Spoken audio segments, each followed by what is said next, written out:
Muy buenos días, hermanos. Abran sus Biblias, por favor, en Apocalipsis capítulo 3, versículo 19. Estamos avanzando en nuestro estudio, el mensaje de las 7 iglesias, y luego continuaremos con el resto del libro de Apocalipsis. Estamos ya finalizando el mensaje a la iglesia a la Odisea. De las 7 iglesias es la última que se menciona en esta serie de 7, que es la primera serie de 7 que vamos a encontrar en el libro de Apocalipsis, que es el mensaje a las 7 iglesias. Y hemos dicho que el mensaje a las 7 iglesias, si bien es cierto, es un mensaje directo para la iglesia, también es un mensaje actual para nosotros hoy. No podemos desconocer eso. No podemos decir ese era el mensaje para una iglesia hace 2000 años, sino es el mensaje para nosotros hoy, porque gran parte de las enseñanzas que el Señor da a esta iglesia, pues tocan directamente con nuestro corazón, con nuestra realidad y con nuestras necesidades. Entonces el mensaje a la iglesia de la Odisea nos corresponde hoy al versículo 19. Hemos dicho cosas muy importantes sobre la Odisea. Una de las que hemos dicho es que es la única iglesia a la cual el Señor no felicita o no le da ningún elogio, sino que solamente la reprocha. Cuando nosotros vemos esa serie de reproches o de exhortaciones, fácilmente pudiéramos pensar que de las 7 iglesias, la Odisea no es una iglesia verdadera. Pudiéramos pensar eso. Pero lo que quiero que nosotros pensemos hoy es que la iglesia de la Odisea, si bien es cierto, es objeto de muchos reproches de parte del Señor, de exhortaciones muy directas y muy fuertes, pues es una iglesia verdadera, porque hace parte de las iglesias que el Señor les dirige su palabra. Hay un ángel en esa iglesia, el Señor tiene esa iglesia en su mano y se pasea en medio de los candeleros, y las indicaciones que vamos a ver hoy nos van a ayudar a comprender que efectivamente la iglesia de la Odisea es una iglesia verdadera. El versículo que nos ocupa hoy dice: yo reprendo y castigo a todos los que amo, sé pues celoso y arrepiéntete. Es un versículo muy corto, nos lo vamos a tener que aprender de memoria hoy, porque vamos a meditar ampliamente sobre esta porción que va a ser importante. Muchísimas personas hoy, inclusive muchos cristianos, piensan que Dios ama a toda la humanidad, y como Él ama a toda la humanidad, Él hará todo lo que sea por salvar a todos. Uno de los textos favoritos de los cristianos es Juan 3, 16. Y el otro favorito es el que se va a exponer el próximo domingo. Juan 3:16 dice: porque de tal manera amó Dios al mundo, que ha dado a su Hijo unigénito, para que todo aquel que en Él crea no se pierda, mas tenga vida eterna. Y muchísimos cristianos usan ese texto sacado de contexto para decir: mire, Dios ama a todos y va a hacer lo que sea necesario para salvarles. Aún los impíos también dicen: es que Dios me ama. Muchas sectas van tocando a nuestra puerta diciendo: es que Dios te ama y tiene un plan hermoso para tu vida. U otros dicen: Dios aborrece el pecado, pero ama al pecador. Y todo eso que hemos dicho es erróneo, porque la Biblia nos va a decir cuál es el propósito y cuál es la razón del amor y qué hace Dios con aquellos a quienes Él ama. El texto que nosotros vamos a estudiar hoy tiene una frase, tiene una parte de ese texto que es muy, muy importante, y dice 19: a todos los que amo. Y es una de las frases hermosas de los mensajes a las 7 iglesias, una frase llena de ternura, llena de amor, llena de firmeza, llena de una expresión relacional de Dios para su pueblo, pero está en medio del texto. Si ustedes miran el texto en su estructura, primero hay 2 acciones o 2 sustantivos que tienen que ver con verbos también. Luego está esa frase de transición que es: a todos los que amo. Y luego vienen 2 deberes o 2 encargos imperativos para la iglesia. Primero está lo que Dios hace, luego esa frase de transición y luego los imperativos para los creyentes. Y vamos a tomar esa frase como clave para nosotros: a todos los que amo. Quiero que tomemos eso en mente para que nosotros podamos estudiar en esta mañana nuestro texto. Queridos hermanos, la Biblia habla ampliamente del amor de Dios. Y la Biblia habla del amor como una expresión del carácter de Dios. La Biblia habla del amor como un atributo de Dios. Pero la Biblia habla también del amor como una virtud cristiana. La Biblia habla del amor. Dios sí es un Dios de amor. Eso es cierto. Un aspecto del carácter de Dios es su amor, su bondad y su misericordia. Pero lo que nosotros tenemos que entender es que no todas las personas son objeto del amor de Dios, y que el amor de Dios, del cual somos objeto sus hijos, no es un mérito o un derecho, sino que es una condescendencia de Dios para su pueblo. Es decir, yo no disfruto del amor de Dios por derecho o por mérito, sino que lo disfrutamos por gracia, por condescendencia, por bondad inmerecida. Y yo quiero que leamos algunos textos que nos sirvan de apoyo para poder comprender el tema del amor de Dios. Juan 21, 15 al 17 dice: cuando hubieron comido, Jesús dijo a Simón Pedro: Simón, hijo de Jonás, ¿me amas más que estos? Le respondió: sí, Señor, tú sabes que te amo. Él le dijo: apacienta mis corderos. Volvió a decirle la segunda vez: Simón, hijo de Jonás, ¿me amas? Pedro le respondió: sí, Señor, tú sabes que te amo. Le dijo: pastorea mis ovejas. Le dijo la tercera vez: Simón, hijo de Jonás, ¿me amas? Pedro se entristeció de que le dijese la tercera vez: ¿me amas? Y le respondió: Señor, tú lo sabes todo, tú sabes que te amo. Jesús le dijo: apacienta mis ovejas. Una de las cosas o de las acciones o de los encargos que se pregunta aquí una y otra vez tiene que ver con un verbo que es base del carácter de Dios, y es el amor. Pero en este sentido es una pregunta que se le hace a Pedro si ama al Señor. Nosotros sabemos, los que han estudiado un poco más la Escritura, que en las dos primeras oportunidades el Señor le pregunta a Pedro: ¿me agapeas? O es decir, ¿me amas a un amor de entrega? Es decir, ¿me amas al punto de entregarte, de comprometerte totalmente y verdaderamente por mí? Y Pedro le dice: Señor, tú sabes que yo te fileo, o tengo afecto por ti. ¿Sí? Que las dos palabras básicas para expresar el tema del amor en este contexto es agapao o agapeo y fileo. El primero tiene que ver con el amor de entrega total, o el amor incondicional, o el amor verdadero y genuino, que surge de un corazón totalmente comprometido. Y la segunda expresión, fileo, tiene que ver con el amor de afecto, o con lo que dijéramos en español: yo te quiero. ¿Sí? Si alguien le dice a uno: yo te quiero, y uno espera que le diga: yo te amo, uno diría: no, yo sí te amo, yo no te quiero. Porque el uno sería el amor de afecto, ¿sí? Y el otro sería el amor de sacrificio, de entrega, de compromiso verdadero. Pero los dos términos son términos bíblicos. A los dos aspectos del amor la Biblia apunta. En el caso del amor verdadero que viene de Dios es el amor ágape, ¿sí? Es el amor de entrega total, de sacrificio total. Ese es el amor con el cual nosotros hemos sido amados. Usted y yo no hemos sido amados con un amor filial, hemos sido amados con un amor ágape, es decir, con el amor de entrega total y de entrega sacrificial. La Biblia dice que Jesucristo se entregó total y voluntariamente por nosotros. Lo hizo por amor, no por deber solamente. No lo hizo simplemente por compromiso, no lo hizo simplemente por decreto, lo hizo por amor, con gusto, con placer. Estaba satisfecho en hacerlo, pero es un amor de entrega total. Y eso es importante, que nosotros logremos hacer esa distinción.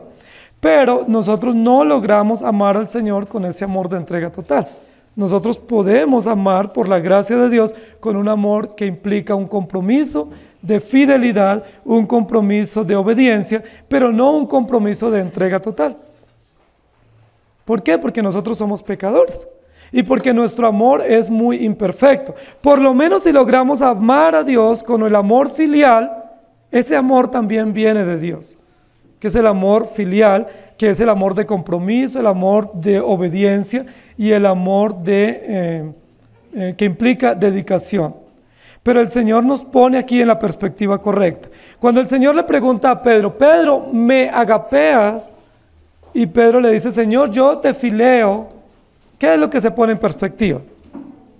que hay dos modelos o dos enfoques y que solo puede amar con amor de entrega nuestro Dios.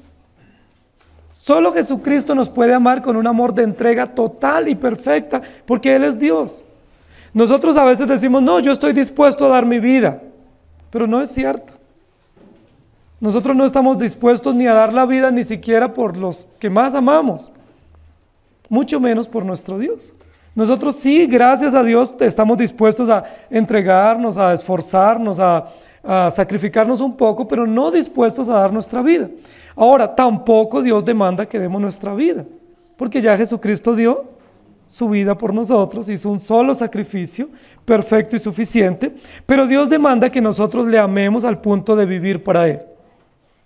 En Apocalipsis capítulo 3, versículo 9, dice, he aquí yo entrego de la sinagoga de Satanás a los que se dicen ser judíos y no lo son, sino que mienten. He aquí yo haré que vengan y se postren a tus pies y reconozcan que yo te he amado. Para hablar sobre ese compromiso de Dios para su pueblo. En Apocalipsis 1:5 dice, y de Jesucristo el testigo fiel, el primogénito de los muertos y el soberano de los reyes de la tierra, al que nos amó y nos lavó de nuestros pecados con su sangre.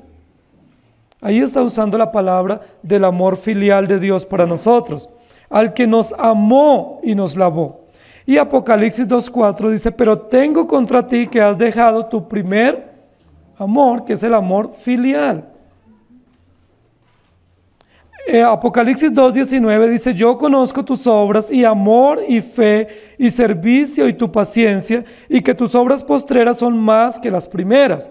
Aquí está hablando nuevamente del amor filial. Yo conozco tus obras y tu fileo, es decir, tu amor de servicio, tu amor de obediencia. Apocalipsis 12:11, y ellos le han vencido por medio de la sangre del Cordero y de la palabra del testimonio de ellos, y menospreciaron sus vidas hasta la muerte. Está hablando de amor filial nuevamente. Y Apocalipsis 20:9, y subieron sobre la anchura de la tierra y rodearon el campamento de los santos y la ciudad amada, y de Dios descendió fuego del cielo y los consumió. Nuevamente habla de una ciudad filial. Y Apocalipsis 22:15, mas los perros estarán fuera y los hechiceros, los fornicarios, los homicidas, los idólatras y todo aquel que ama y hace mentira. Entonces yo quiero que nosotros estudiemos en esta mañana sobre esta frase del versículo 19, a todos los que aman. En primer lugar, el Señor, nuestro Dios, no ama a toda la humanidad al punto de entregarse por ellos. Si nosotros quisiéramos pensar que Dios ama a todos, pudiéramos decir que los ama al punto de proveerles y sustentarles, lo que algunos llaman la gracia común.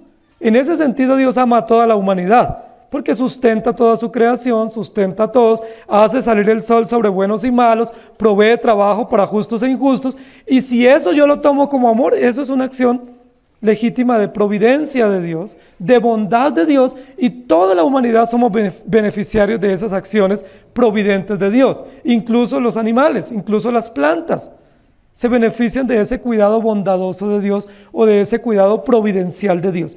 Si a eso le llamamos amor, entonces Dios ama a todos, porque nos da trabajo, nos da familia, nos da oportunidades de viajar, nos da oportunidades de tener unos bienes y en ese sentido nos bendice. Si eso es amor, entonces todos somos amados.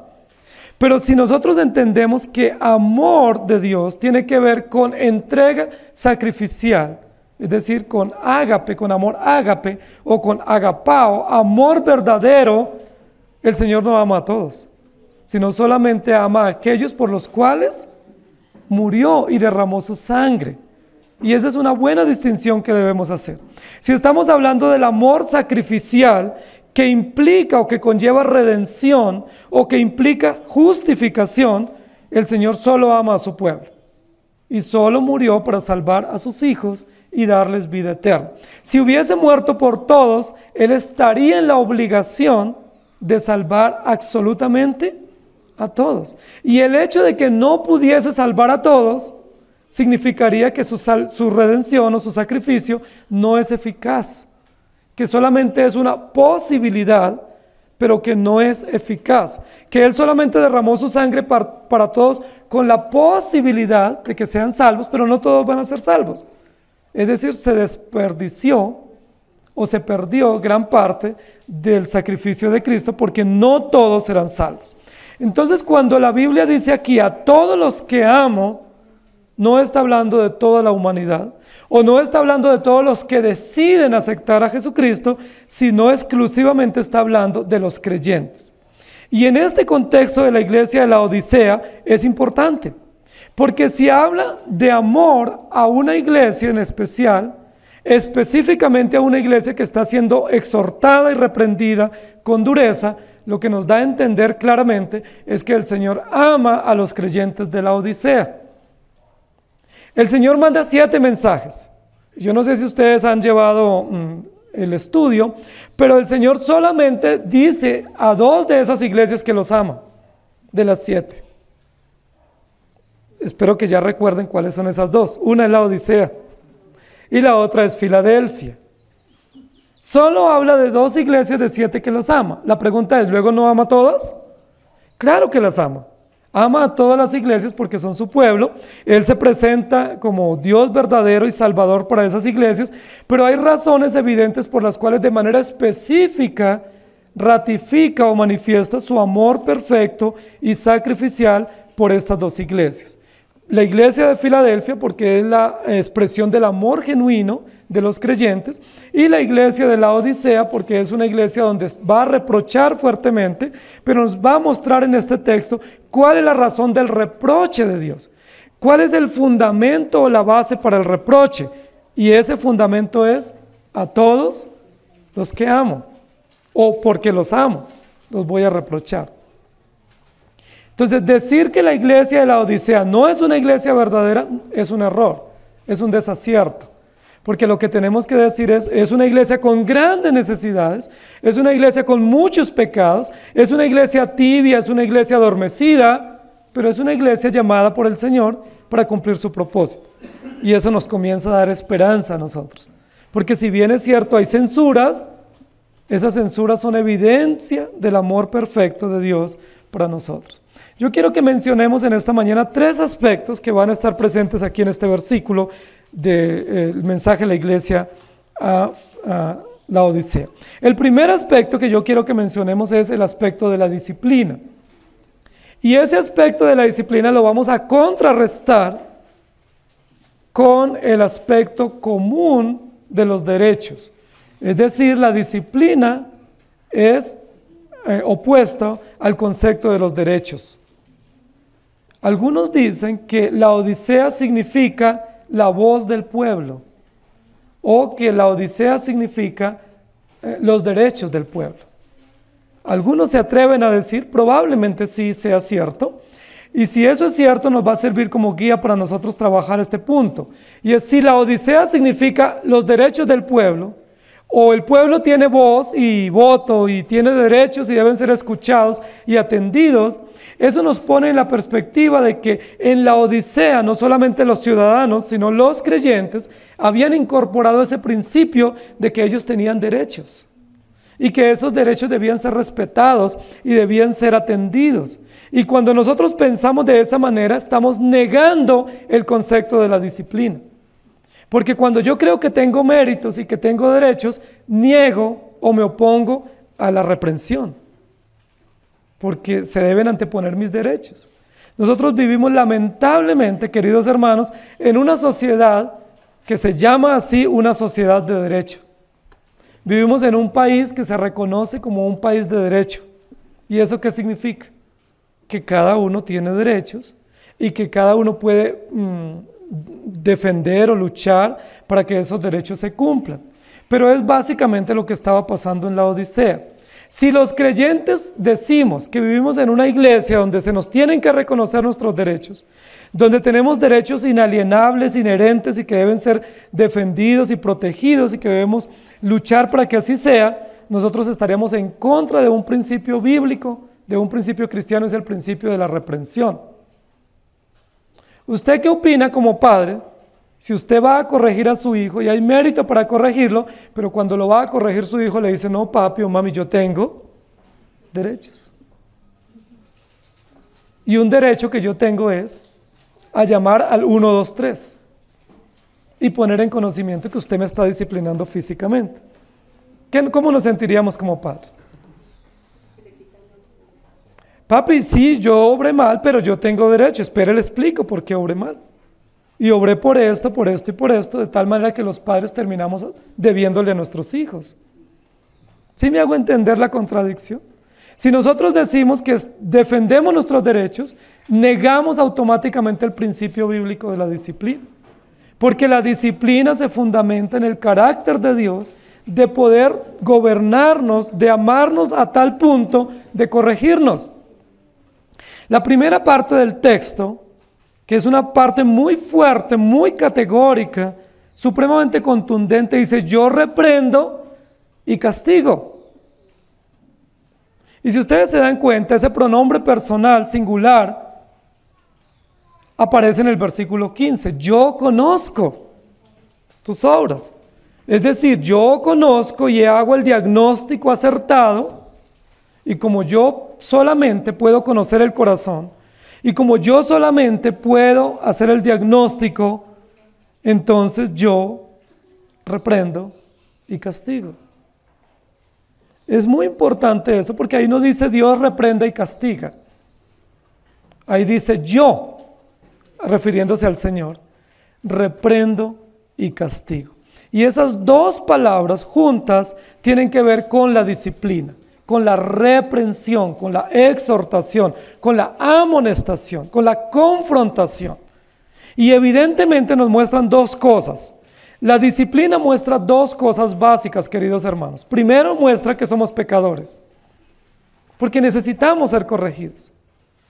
Cuando alguien me reprende o cuando alguien me corrige, lo primero que se muestra es que yo soy falible, que yo soy pecador, en el caso de nuestra doctrina. Cuando la Biblia dice que yo soy un objeto o un sujeto de reprensión, lo que me muestra es que yo soy pecador. Y esa es una verdad que a veces no nos gusta escuchar. La mayoría de nosotros nos negamos a reconocer y aceptar que somos pecadores. Pero la Biblia dice: yo reprendo. ¿A quién reprende? A los pecadores, a los que fallan, a los que erran, a los que se equivocan, a los que se desvían. Yo reprendo y castigo. Ese es un primer enfoque de la disciplina.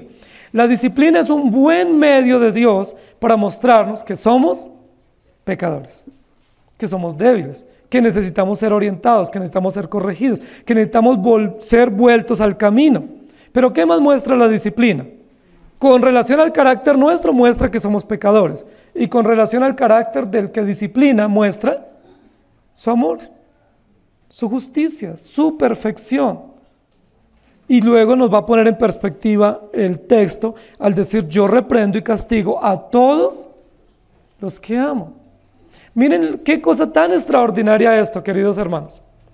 No todos son amados por Dios, solamente son amados aquellos por quienes el Señor murió para perdonar sus pecados, es decir, por su pueblo, los creyentes. Pero según está diciendo este texto y otros textos de la Escritura, no todos reciben el beneficio de la reprensión y la disciplina divina. No todos. ¿Quiénes son los únicos que tienen el privilegio de ser corregidos por Dios y disciplinados por Dios? Los hijos. Es decir, el amor es exclusivo para los creyentes, pero la corrección también es exclusiva para los creyentes. Miren qué verdad tan extraordinaria. Por eso en otra parte de la Escritura dice: gocémonos si somos objeto de la disciplina. Alegrémonos si somos azotados por Dios o corregidos, porque el Señor al que ama, disciplina. Una clara evidencia o un indicador de que soy amado por Dios es que el Señor me corrige. Mire, qué verdad tan extraordinaria. Y la Biblia luego va a hablar sobre los padres en Proverbios, en muchos lugares, donde dice: el padre, si ama a su hijo, lo corrige, no le detiene la disciplina, dice, sino que lo corrige a tiempo, lo corrige con sabiduría, pero debe corregirlo porque esa es una clara evidencia de que lo ama. Nosotros estamos viviendo en una sociedad donde los padres no aman a sus hijos. Nos dicen, no, si tú lo amas, dale todo lo que quieras, déjalo que él tome sus decisiones, déjalo que él construya su proyecto de vida, pero la Biblia dice que eso no es amar, que eso es más bien dejar que nuestros hijos se desenfrenen y se pierdan y sean una afrenta para nosotros. La Biblia dice, el que ama a su hijo, madruga a corregirlo, ¿sí? No le detiene el castigo. Y eso es una buena enseñanza para nosotros. A veces cuando nuestros hijos van creciendo, nosotros como padres nos preocupamos mucho y decimos, no sé qué le pasa a mi hijo. Se porta mal, es rebelde, es grosero, no me obedece, no quiere ir a la iglesia y yo no sé qué hacer. Pero hemos desatendido los principios de la corrección a tiempo y la corrección bíblica. Entonces vamos nuevamente al texto. Yo reprendo y castigo. ¿A quiénes? A todos los que demandan sus propios derechos. Aquellos que se creen que tienen el derecho a resistir la corrección. Aquellos que creen que no les corresponde la amonestación porque saben más que Dios. Cristo nos disciplina y la disciplina es un acto de gracia.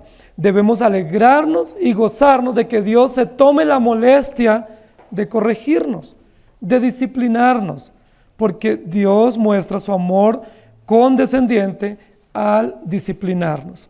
Proverbios 3:12, porque Jehová al que ama, castiga, como el padre al hijo a quien quiere. Nos muestra una relación análoga entre la disciplina en la familia y la disciplina que Dios nos da o nos ofrece a través de su palabra. Si el padre no corrige a su hijo, pues ¿cómo puede esperar que Dios lo ame? Una buena demostración del amor de Dios es su corrección. Job capítulo 5:17 dice, he aquí bienaventurado es el hombre a quien Dios castiga. Por tanto, no menosprecie la corrección del Todopoderoso. Nosotros somos tan ligeros para juzgar, porque cuando a una persona le pasa algo, nosotros inmediatamente decimos, seguro no es cristiano porque mire lo que le está pasando. O seguro tiene un pecado no confesado y mire cómo le está yendo. ¿Sí? Porque nosotros estamos viviendo en una época especial donde el evangelio se vende como si fuera un producto, y un producto para el bienestar. Entonces, si yo me quedo sin trabajo, eso no le puede pasar a un hijo de Dios. Si me dan un diagnóstico contrario a lo que yo espero, eso no le puede pasar a un creyente. Si me pasa una calamidad, inmediatamente decimos, debe ser que era un impío, o tenía un pecado no confesado, o estaba andando quién sabe en qué. Pero la Biblia dice que no. La Biblia dice que una forma de saber que somos amados es que Dios nos pone disciplinas. Y una disciplina puede ser dejarnos sin trabajo un tiempo. Una disciplina puede ser un diagnóstico adverso que me lleva a confiar en el Señor, que me lleva a arrepentirme y me lleva a saber que Él es mi sanador y mi sustentador. Una disciplina puede ser un accidente o una muerte de un ser querido, porque son tratos que Dios imprime a su pueblo como actos condescendientes de amor para nosotros. Primera de Corintios 11:32 dice, mas siendo juzgados, somos castigados por el Señor para que no seamos condenados con el mundo. Y esta es una razón práctica para la disciplina. ¿Por qué el Señor nos disciplina? Porque nos ama. ¿Pero por qué más? Porque yo soy pecador y yo necesito corrección. Si Él no me corrige, yo puedo condenarme, porque yo voy camino a la condenación. Queridos hermanos, muchos de nosotros podemos agradecer al Señor de habernos puesto personas que nos corrigieron. Sean nuestros padres o abuelos o tíos o alguien que Dios proveyó. Tenemos quejas, por supuesto, de esa disciplina. De pronto a veces fue injusta, en algunos casos sentimos que fue cruel, pero sean las quejas que tengamos, agradecemos al Señor por proveernos personas para que nos disciplinaran. Si no nos hubieran disciplinado esas personas, ¿qué fuera de nosotros hoy? Por ejemplo, algunos de nosotros no queríamos estudiar. ¿Y qué hicieron nuestros padres o nuestras autoridades? Nos obligaron a estudiar. Y nos llevaron y decían, no, es que no quiero. No, es que no es si quiere, tienes que hacerlo. Por lo menos tiene que terminar su educación básica. Y nosotros decimos gracias porque tuve un papá, una mamá, un abuelo que me exigió, si me hubiera tolerado no volver al colegio o a la universidad, yo no fuera nadie en la vida. Gracias a Dios por esas personas. Para todas las áreas de nuestra vida, todos nosotros necesitamos disciplina, necesitamos corrección, necesitamos que se nos exija y que se nos reprenda. Las palabras que usa aquí nuestro Señor son palabras muy fuertes, porque Él no solamente dice que nos aconseja. Recuerden que el versículo 18 dice, por tanto yo te aconsejo. Pero aquí en el versículo 19 no dice yo te aconsejo, dice yo te reprendo. Nos muestra un Dios severo, un Dios radical, firme en su carácter, un Dios que tiene un propósito preciso con nosotros y va a cumplir ese propósito. Dios no se va a frustrar con el propósito que Él tiene para nosotros como personas, pero también como familias y como iglesia. Dios tiene un plan y Él no deja al azar ese plan para ver si nosotros queremos o no. Eso que hoy en día la sociedad dice, no, pregúntele a su niño qué ropa se quiere poner y déjelo que él escoja. Que el niño de 2 y de 3 años él diga qué quiere comer y que él decida si va o no va al jardín. La Biblia dice no, Dios es preciso, tiene un plan con nosotros y si Él no ejerce su autoridad, su autonomía, su soberanía, nosotros no salimos. Porque nosotros somos fáciles de salirnos por la tangente y de justificar nuestras acciones. ¿Cómo no nos salimos de las manos de Dios? Porque Dios es soberano y porque Él nos reprende y nos castiga. ¿Han sentido ustedes la mano de Dios sobre ustedes? ¿Sobre sus vidas? ¿Han experimentado el azote de Dios? En salud, o a veces en la economía, o a veces en situaciones muy, pero muy graves en nuestra familia o en nuestra fe. Esa es la disciplina de Dios. Pero cuando recibimos esa disciplina, debemos decir gracias Señor, porque tú al que amas, corriges. Tú al que amas, lo reprendes. Ahora esa palabra reprender tiene que ver con ser un estorbo para lo que nosotros queremos hacer. No es simplemente una palmadita en el hombro y decir, mire, eso que está haciendo está mal y sería mejor que no lo hagas. Cuando la Biblia dice yo lo reprendo es yo me pongo en el camino y lo estorbo y le muestro lo equivocado que está y lo obstinado que está en su corazón. ¿Cuántas veces necesitamos eso? ¿Les ha pasado a ustedes con sus hijos especialmente? Que a veces tenemos que estorbarlos seriamente o si no ellos se desvían.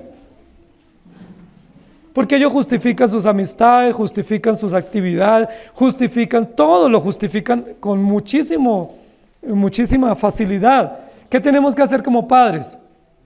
Estorbarles. ¿Y cómo les estorbamos? Con la palabra, pero reprendiéndoles muchas veces con dureza. No necesariamente físicamente, pero reprenderles, diciéndole eso que está haciendo no se va a hacer y no se puede hacer. ¿Por qué? Porque amamos a nuestros hijos. Si no les amamos, les dejamos hacer lo que ellos quieran hacer. Y si les dejamos hacer lo que ellos quieran hacer, ¿cuál va a ser el resultado para ellos? ¿Y cuál es el resultado para nosotros como padres? Terrible, ¿cierto? Nefasto. ¿Cuántos jóvenes están envueltos en drogas a temprana edad? Dicen las estadísticas que aquí en Bogotá los jovencitos en promedio a los 9 años están consumiendo droga. En promedio, en Bogotá. ¿Por qué? ¿Por qué están en esa vida? Porque no tuvieron padres que les estorbaran. Porque no tuvieron padres que les reprendieron a tiempo. Porque nos pareció fácil la gracia del niño y lo dejamos hacer lo que él quería. Pero hermanos queridos, pongamos eso en la perspectiva del texto. Si tú no corriges a tu hijo, ¿quién te va a corregir a ti? Dios, porque el Señor te reprende con dureza. Yo reprendo y castigo. Nosotros a veces preferimos usar la palabra disciplina o corrección, pero no castigo, pero la Biblia usa castigo. ¿Por qué usa castigo? Porque cuando Él me disciplina, para mí eso es un castigo. Aunque sea una disciplina, yo no lo veo como una disciplina, sino como algo que yo no quiero y que rehúso aceptar, pero que es necesario. Hermanos, esta expresión, yo reprendo y castigo, muestra lo pecadores que somos. Muestra lo necesitados que somos de corrección. y muestra la bondad de Dios para nosotros de ocuparse de nuestros pecados para reprendernos. Efesios capítulo 4, versículo 13 dice: hasta que todos lleguemos a la unidad de la fe y del conocimiento del Hijo de Dios, a un varón perfecto, a la medida de la estatura de la plenitud de Cristo. Yo reprendo y castigo a todos los que amo. Si usted está disfrutando la disciplina del Señor o la represión del Señor, dése por bien servido, porque usted es un hijo amado por el Señor. Si usted puede hacer lo que sea y no le pasa nada, preocúpese. Posiblemente usted es un impío, que no ha nacido de nuevo, que no conoce el Evangelio, porque puede desenfrenarse en su vida moral o en su vida diaria y no le pasa nada. ¿Se acuerdan que esa era la preocupación del salmista Asaf en el Salmo 73? Cuando dice: mire, yo procuro vivir bien y Dios me corrige, siento la dureza de Dios sobre mi vida, pero veo que el impío, todo lo que él se programa o se propone, lo hace. Dice: yo lo veo desenfrenado y no tiene límites, no tiene nada que lo detenga y le va bien. Pero pensemos a la luz de este texto, ¿será verdad que al impío le va bien simplemente porque no es disciplinado por Dios? Dice la Biblia: ya tienen su recompensa. Pero ¿cuál es el fin del creyente? Como el fin del creyente es la gloria de Dios, necesitamos ser corregidos. Por eso no existe ese famoso eslogan: pare de sufrir. Eso es un engaño. Porque en el creyente lo que existe es sufrimiento, aflicción, pruebas, corrección, necesidades, pero la gracia de Dios obrando, porque somos objeto del amor de Dios. Yo reprendo y castigo a todos los que amo. ¿Están pasando aflicciones, necesidades, pruebas? Luchando con temas de salud, luchando con problemas económicos serios, luchando con temas familiares serios. Bueno, tomemos este texto. El Señor nos reprende y nos castiga porque nos ama. Y porque Él quiere que nosotros nos dobleguemos ante Él, renunciando a nuestros derechos. Porque cuando yo levanto el estandarte de mis derechos, lo que estoy diciendo: no quiero o no necesito ser disciplinado. Pero cuando entregamos o bajamos ese estandarte, estamos diciendo: Señor, necesito ser corregido por ti. La segunda parte del texto dice: yo reprendo y castigo a todos los que amo, sé pues celoso. Y esta parte del texto tiene que ver con una frase que nosotros estudiamos en el versículo 16, en el versículo 15 y 16. El fervor va en oposición a la tibieza. En el versículo 16, el Señor condena a la iglesia de la Odisea, o denuncia a la iglesia de la Odisea porque era tibia. Y toma un ejemplo de la ciudad con el agua que se proveía y dice: pero por cuanto eres tibio y no frío ni caliente, te vomitaré, o estoy a punto de vomitarte de mi boca. Entonces, en esta segunda parte, cuando dice: sé pues celoso, el celo que está diciendo aquí es para vencer la tibieza. Es decir, ¿cuál es el remedio o cuál es la provisión para vencer la tibieza espiritual? El fervor espiritual. ¿Sí? Entonces va a contraponer aquí el fervor o el celo sobre la tibieza. ¿Cómo estaba la iglesia de la Odisea? Tibia. Es decir, creían en Dios, seguían a Dios, obedecían a Dios, pero lo hacían sin fervor, lo hacían por deber, por obligación, por compromiso, lo hacían por tradición, pero no lo hacían con fervor, no lo hacían con gozo, con alegría, con gratitud, no sentían placer en hacer lo que hacían por Dios, simplemente venían a la iglesia, como probablemente algunos de nosotros, pero no sentían ese gozo, esa gratitud, ese placer, ese brillo espiritual por lo que hacían. Por eso el Señor les dice: ustedes son tibios, y como son tibios, me causan repugnancia o me causan vómito. El Señor nos va a dar el antídoto para la tibieza. El antídoto para la tibieza está en el versículo 19. sé pues celoso. Queridos hermanos, esta expresión de celo no tiene que ver con los celos que nosotros conocemos. Este celo tiene que ver con un encargo que el Señor le ha hecho a otras iglesias en los mensajes anteriores, y es: sean vigilantes. Este celo es el celo del celador o del vigilante. La Biblia habla del vigilante, ¿cierto? Que dice que el vigilante está despierto todo el tiempo, está atento, no se puede quedar dormido. El vigilante, cuando está en su puesto de trabajo, no puede decir: no, estoy cansado, me voy a dar una vuelta o voy a dormir, aunque dicen que vigilante que se respete se echa un sueño. Pero cuando la Biblia habla sean vigilantes, lo que está diciendo es: estén despiertos. O cuando dice aquí sean celosos, lo que nos está diciendo es: tengan la actitud del celador, que el celador es celoso, es decir, está despierto, está vigilante, está atento. Vence el sueño, vence la pereza, vence el cansancio, porque tiene que estar atento cumpliendo su trabajo en el puesto donde él está. El fervor o el celo o el entusiasmo por las cosas espirituales es el antídoto contra la tibieza. La tibieza es la pasividad, ¿cierto? Es el conformismo. Estamos quietos y tranquilos y no importa lo que pase. El fervor es: tenemos que estar dinámicos, activos, dispuestos en las manos del Señor. El Señor en otros mensajes le ha dicho a las iglesias: estén despiertos, estén vigilantes. Ahora, algunos autores o algunos que estudian la palabra dicen que esta llamado a ser celoso no solamente era estar despiertos, sino que tiene implícitamente un mensaje sobre la venida del Señor. Porque en otras partes dice: estén despiertos porque el Señor viene en cualquier momento. O estén despiertos porque su amo viene a pedir cuentas.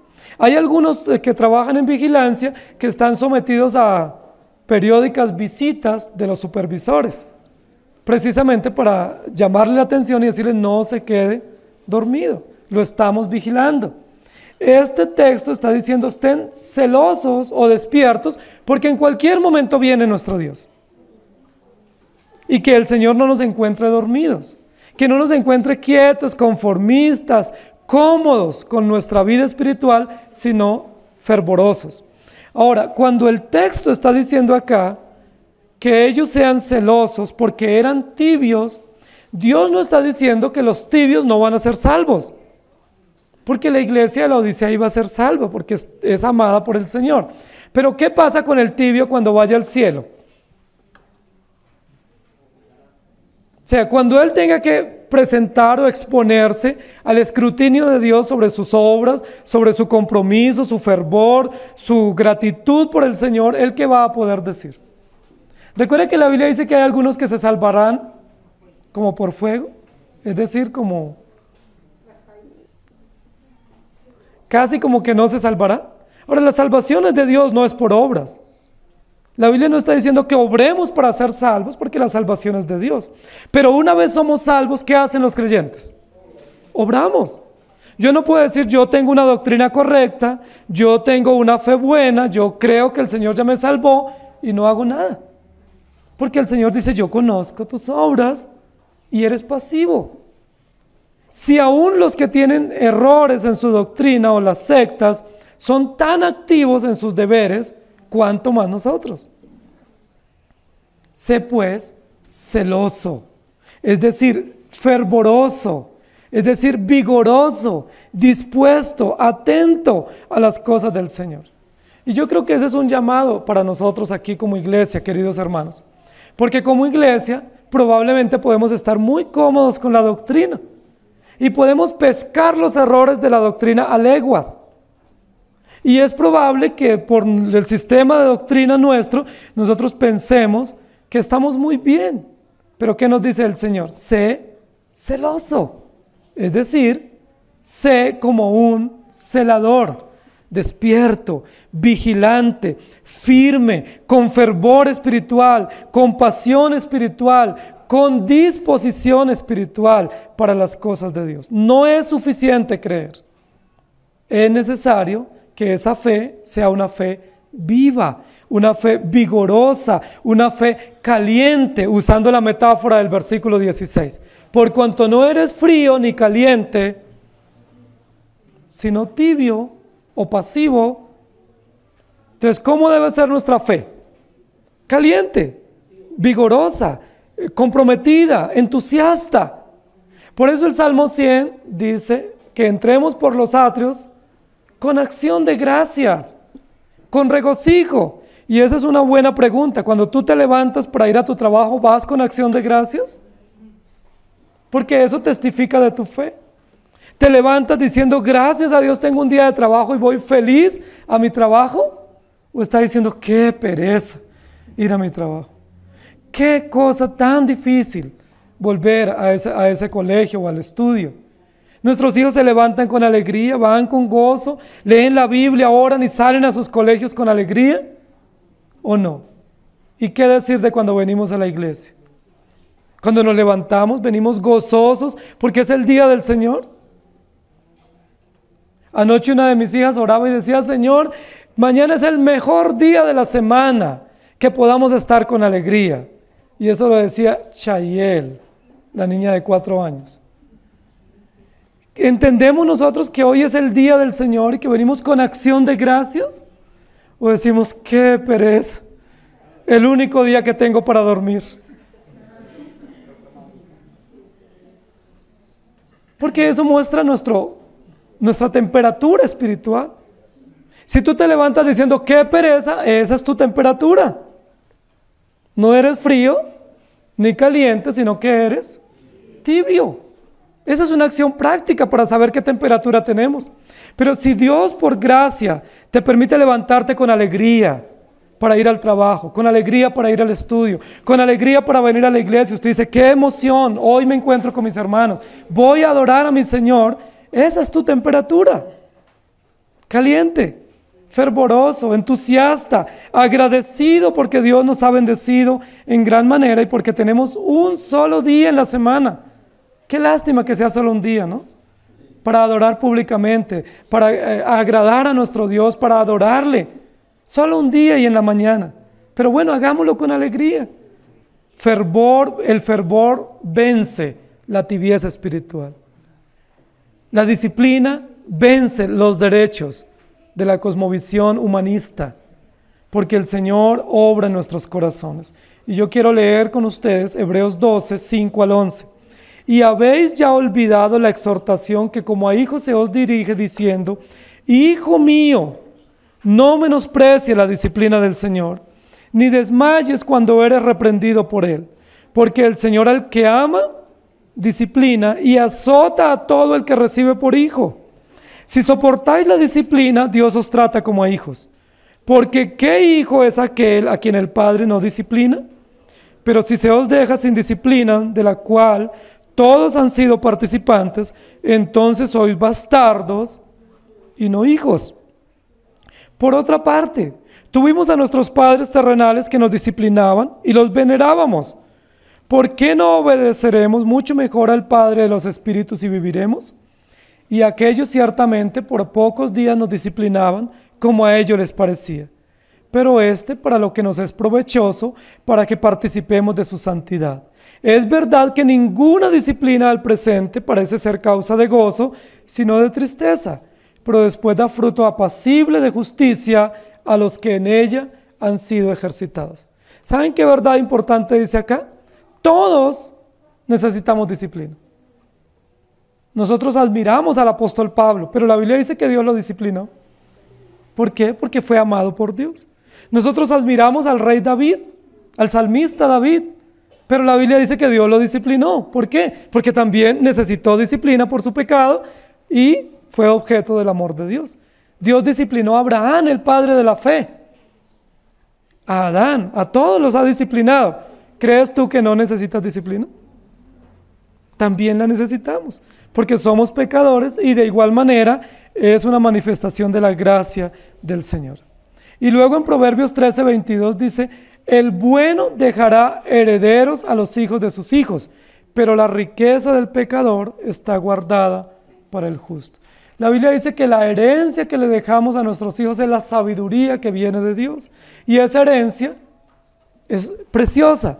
Pero para que nuestros hijos amen y valoren esa herencia, se requiere la gracia de Dios obrando en sus corazones, pero también la intervención de sus padres, poniéndoles límites y llevándoles a que tengan una vida espiritual fervorosa y entusiasta. Yo reprendo y castigo a todos los que amo. Sé pues celoso y arrepiéntete. Arrepiéntete. La palabra arrepentimiento ha estado en otros mensajes a las iglesias anteriores. Arrepiéntete es un imperativo, es un encargo, es una orden, no es una opción. Aquí no dice si tú quieres, si te parece, si consideras, pues arrepiéntete. Es decir, no deja a opción del oyente, sino que es una obligación. Ahora, nosotros sabemos que el arrepentimiento no es una acción humana. El arrepentimiento es una acción divina que produce el Espíritu Santo por su palabra. Él nos regenera y nos lleva al arrepentimiento.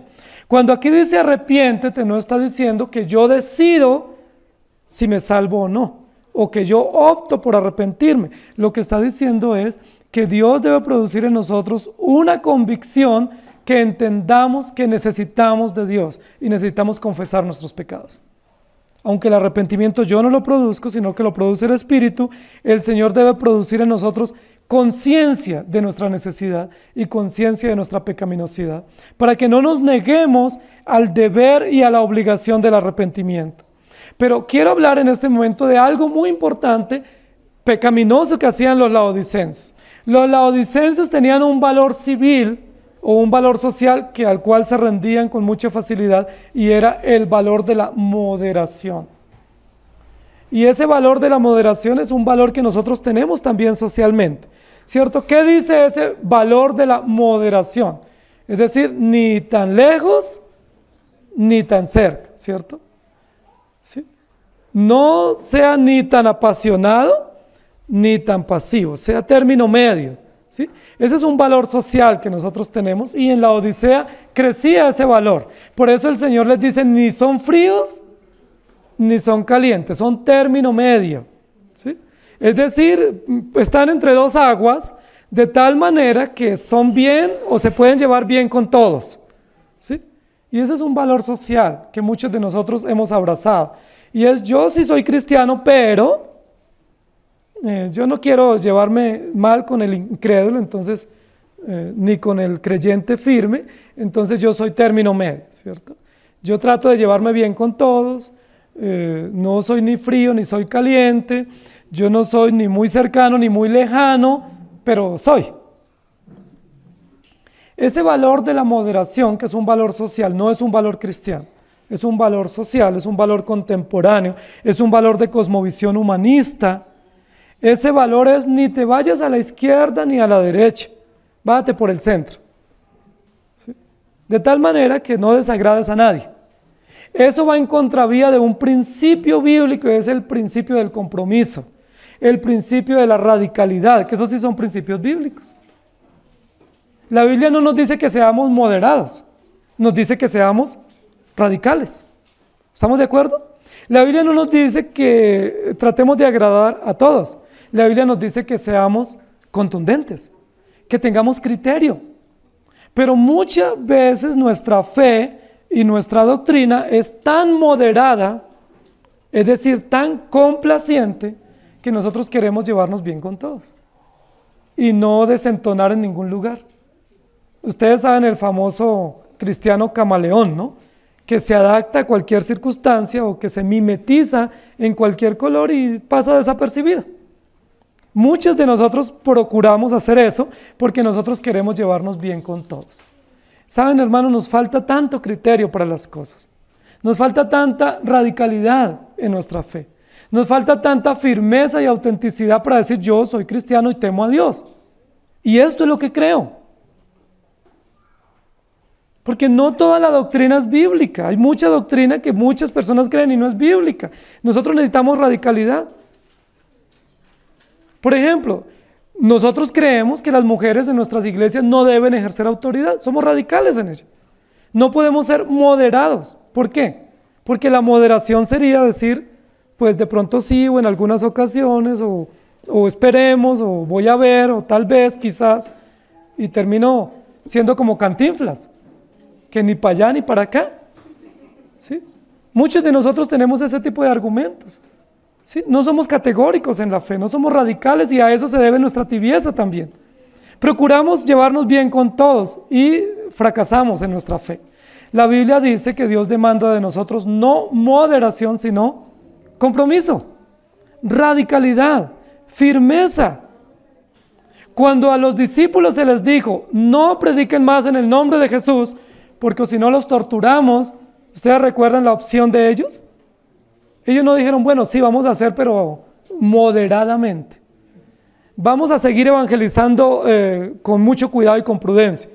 Ellos responden, es necesario obedecer a Dios antes que a los hombres. Radicalidad, firmeza, compromiso en la fe, en los principios, en nuestros deberes. Hermanos, si usted es un cristiano, si ha nacido de nuevo, si es objeto del amor de Dios, usted necesita tener compromiso con el Señor. Y por supuesto, ese compromiso se traduce en la iglesia. Firmeza. Usted tiene que tener firmeza en su fe, tiene que tener firmeza en su doctrina. Usted no puede estar de un lado para otro como si fuera un tibio, porque los tibios producen repugnancia. Necesitamos no moderación, sino compromiso, firmeza. El consejo que el Señor da o la orden que Él nos da es, sé pues celoso y arrepiéntete. ¿Y saben qué significa arrepentimiento? Arrepentimiento es cambio de actitud. Arrepentimiento es conversión. Arrepentimiento es un giro de 180 grados. Eso es arrepentimiento. Y eso implica compromiso. Eso implica decisión, determinación. Nosotros creemos, queridos hermanos, que la vida cristiana requiere compromiso. Si usted no se hace el firme compromiso de congregarse, fácilmente hay muchos distractores y usted no se congrega. Si usted no se hace el firme compromiso de leer la Biblia todos los días, van a pasar semanas que no la lee. Si usted no se hace el firme compromiso del culto familiar, no lo va a hacer. El firme compromiso de nuestros deberes de diezmo, de servicio, evangelismo, son compromisos, son deberes, son obligaciones. Tenemos que arrepentirnos de nuestra tibieza, de nuestra moderación, porque la moderación lo que busca es complacerme a mí mismo y complacer a otros y llevarme bien con todos. Tenemos que tener una línea. Nosotros como iglesia a nivel doctrinal tenemos una línea doctrinal. Somos una iglesia presbiteriana y eso ya marca una línea doctrinal y además de eso somos reformados en nuestra doctrina. Eso marca otra línea. No somos moderados. Nosotros no decimos somos una iglesia bíblica. No, somos una iglesia bíblica que cree esto. Y los que llegan, ¿qué les decimos? Nosotros creemos esto. Esta es la doctrina sustentada por la Escritura, pero no somos tibios en nuestra doctrina. Tenemos claridad en la doctrina. Tenemos claridad en lo que creemos y de igual manera como creyentes necesitamos ser radicales o contundentes en la fe que nosotros profesamos. Yo reprendo y castigo a todos los que amo. Sé pues celoso y arrepiéntete. 3 cosas importantes nosotros hemos estudiado en esta mañana. Primero, la disciplina que derrumba los derechos humanos, porque reconocemos lo necesitados que somos. Segundo, el fervor, que es el antídoto o el remedio contra la tibieza. Y en tercer lugar, el compromiso que derriba o contrarresta la moderación o la comodidad. Porque a los que yo amo, corrijo. Sé pues celoso y arrepiéntete. Amén. Que el Señor nos ayude. Inclinemos nuestro rostro. Amado Señor, te damos gracias por corregirnos y por disciplinarnos. Y no nos corriges con moderación, nos corriges con firmeza, nos corriges con soberanía, nos corriges con criterio, con argumentos, con principios. Y la razón fundamental es porque somos pecadores y tú has puesto tus ojos en nosotros. Te damos gracias por corregirnos como personas, por corregirnos como familia, por reprendernos, por estorbarnos, por no dejarnos desviar y por corregirnos y reprendernos como iglesia. Muchas gracias, porque sentimos y vemos y entendemos que somos una iglesia amada por ti. Nos amas al punto de corregirnos y al punto de reprendernos, y te damos gracias. Y te rogamos, amado Señor, que nos permita ser fervorosos, celosos, vigilantes en la fe, y que nos permitas reconocer cuán pecadores somos, cuán equivocados estamos, y nos traigas al camino. Produce ese arrepentimiento en nosotros, produce ese fervor, y ayúdanos a renunciar a mis derechos, ayúdanos a renunciar a nuestra tibieza, y ayúdanos a renunciar a la moderación, y ayúdanos a ser firmes, categóricos, contundentes, para que podamos ser testigos fervorosos, elocuentes de lo que tú estás haciendo y de lo que tú haces en tu pueblo. Te damos gracias por tu palabra, en el nombre del Señor Jesús. Amén. Señor les bendiga, hermanos.